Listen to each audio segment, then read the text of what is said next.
नमस्कार दोस्तों, आपका हमारी YouTube चैनल में हार्दिक स्वागत है। दोस्तों, आज एक बार फिर से आपके लिए एक नई कहानी लेकर आए हैं। एक समय की बात है, एक आदमी ट्रेन से कहीं जा रहा था। उसके पास कीमती हीरो की पोटली थी। उस आदमी को 2 दिन और 2 रात ट्रेन में गुजारने थे, क्योंकि उतना उसको सफ़र करना था और उसे कहीं पहुंचना था। सफ़र के पहले ही दिन एक चोर की नज़र उस आदमी के हीरो की पोटली पर पड़ गई। अब चोर ने दिमाग लगाया और एक बड़ा सा बैग लेकर उस आदमी के पास जाकर बैठ गया और उस आदमी से मीठी मीठी बातें करने लगा। चोर ने सोचा कि रात में जब सब सो जाएंगे तो मैं चुपके से उठकर उन हीरो को चुरा लूँगा। यह सोचकर चोर बड़ा ही खुश होने लगा। जब शाम का वक्त हुआ, 7 या 8 बज रहे थे, तब चोर सो गया, क्योंकि उसे रात में जागना था और हीरे चुराने थे, इसलिए वो जल्दी से सो गया।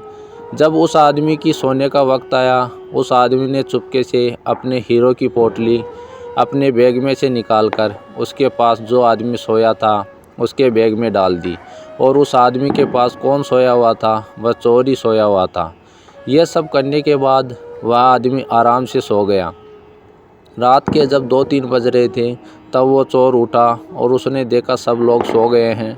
फिर उसने उस आदमी के बैग को अपनी तरफ खींचा और उस बैग को पूरा चेक कर लिया। उस बैग में कुछ नहीं मिला।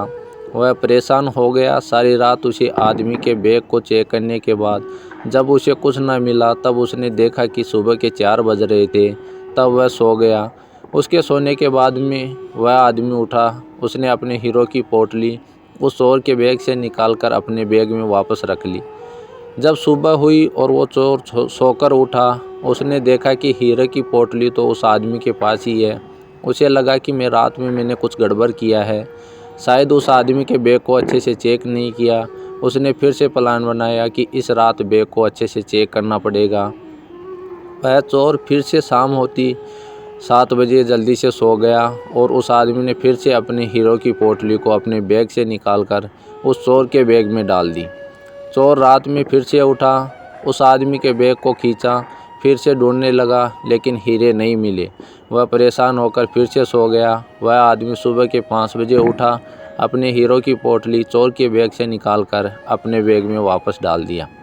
जब सुबह हुई, स्टेशन आया। वह आदमी स्टेशन पर उतरा तो चोर उसके पास आकर कहने लगे, मैंने ज़िंदगी में कभी चोरी नहीं करूँगा, बस मुझे इतना बता दो कि हीरो की पोटली रखी कहाँ थी। उस आदमी ने कहा, अरे मूर्ख, तू अपना सुख दूसरों की तरफ ढूंढ रहा था। अगर तू खुद के अंदर जाता तो तुझे सुख ज़रूर मिलता। अगर तू अपने गिरेबान में झांकता तो तुझे पता चलता कि तू चोर नहीं, मालिक था। वो हीरो की पोटली तेरे ही पास थी। दोस्तों, इस कहानी से हमें बहुत बड़ी सीख मिलती है। हमेशा अपना सुख दूसरों की तरफ ढूंढते रहते हैं और बहुत से लोग हमारी ज़िंदगी में आते जाते रहते हैं। कोई हमें सुख देता है तो कोई हमें दुख देता है। बहुत से लोग ऐसे होते हैं जो अपनी खुशी दूसरों पर निर्भर कर देते हैं, जबकि अगर आप खुद के अंदर झाँकोगे, अपने खुद के गिरेबान में झाँकोगे, तो आपको किसी भी चीज़ की ज़रूरत नहीं पड़ेगी। दोस्तों, अगर आपको कहानी अच्छी लगी हो तो वीडियो को लाइक करें, शेयर करें और चैनल को सब्सक्राइब ज़रूर करें।